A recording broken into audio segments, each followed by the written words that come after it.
Salut à tous. Aujourd'hui sur TechNesh, une rétro review. Alors qu'est-ce que c'est qu'une rétro review? C'est tout simplement le test d'un ancien téléphone. Non, pas si ancien quand même. On va s'intéresser au HTC One M7. Alors pour ceux qui ne le connaissent pas, le HTC One M7 est sorti en avril 2013 et signe le retour fracassant de HTC sur la scène des smartphones haut de gamme. Après des ventes décevantes sur ses précédents modèles, HTC signe un retour très réussi en proposant un produit innovant à la fois dans son design et dans ses caractéristiques. Et on va tout de suite le voir pourquoi. Petit tour du One. TechNesh. Le design du HTC One est monobloc, c'est-à-dire qu'il a été fabriqué en un seul morceau. Cela donne un aspect haut de gamme à l'appareil qui est renforcé par le choix de l'aluminium. La contrepartie de ce choix de design est un accès difficile à la batterie et surtout l'absence d'un slot SD pour augmenter la mémoire de l'appareil. Que trouve-t-on sur ce HTC One? Eh bien tout d'abord, sur le bas de l'appareil, on trouve le port micro USB et le petit micro juste à côté.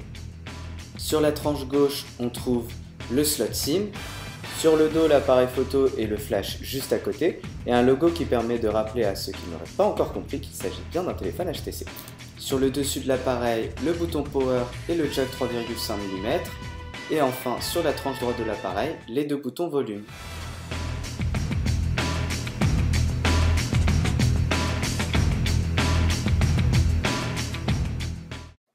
HTC Sense avant c'était ça.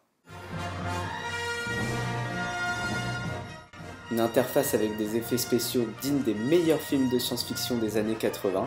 C'est très sympa, c'est cool pour montrer à ses copains, mais finalement ça s'avère assez gadget et surtout ça ralentit l'expérience utilisateur globale. Heureusement depuis les choses ont bien changé.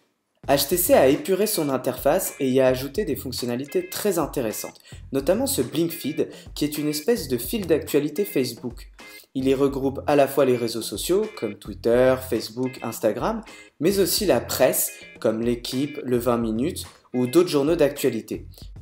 Au-delà des fonctionnalités ajoutées, HTC a retravaillé la fluidité générale de l'interface. Et c'est très réussi. C'est maintenant fluide et sans à-coups. Passons maintenant à l'appareil photo dont l'interface a également été revue. Elle est maintenant claire et facile d'utilisation. Sur la qualité des photos par contre, le bilan est un peu plus mitigé. HTC nous avait promis monts et merveilles lors de sa conférence, mais le résultat est plutôt décevant. Les photos sont peu détaillées et bruitées en basse luminosité. Sur la qualité de la vidéo par contre, rien à redire, elle est bonne et surtout la prise de son est excellente. HTC a fait un gros travail sur ce côté-là et même pendant les concerts, vous aurez un son qui ne saturera pas. Le son est justement le gros point fort de ce téléphone. Avec ses deux haut-parleurs en façade, HTC nous propose un son à la fois clair et audible lors de la lecture des vidéos.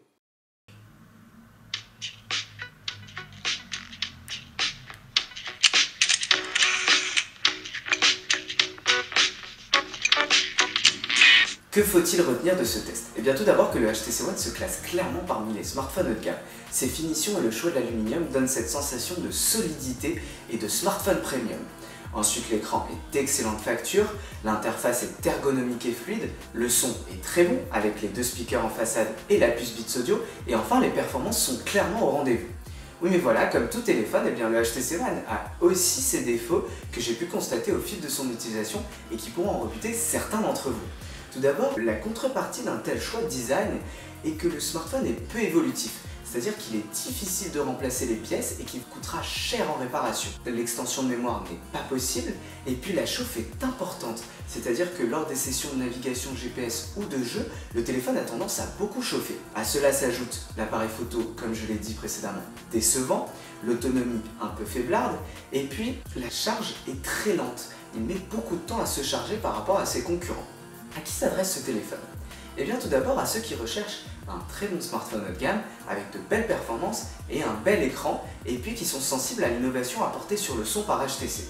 Par contre pour ceux qui recherchent plutôt un photophone ou un smartphone ayant une bonne autonomie, eh bien je pense que le HTC One ne répond pas à leurs attentes et qu'ils seront déçus. Donc passez votre chemin. Merci à tous d'avoir suivi cette vidéo. J'espère qu'elle vous a plu. Si vous avez aimé, n'hésitez pas à cliquer sur le pouce vers le haut qui se trouve juste en bas de la vidéo et à la partager. Il y en aura d'autres à venir, donc abonnez-vous et à bientôt sur TechNesh.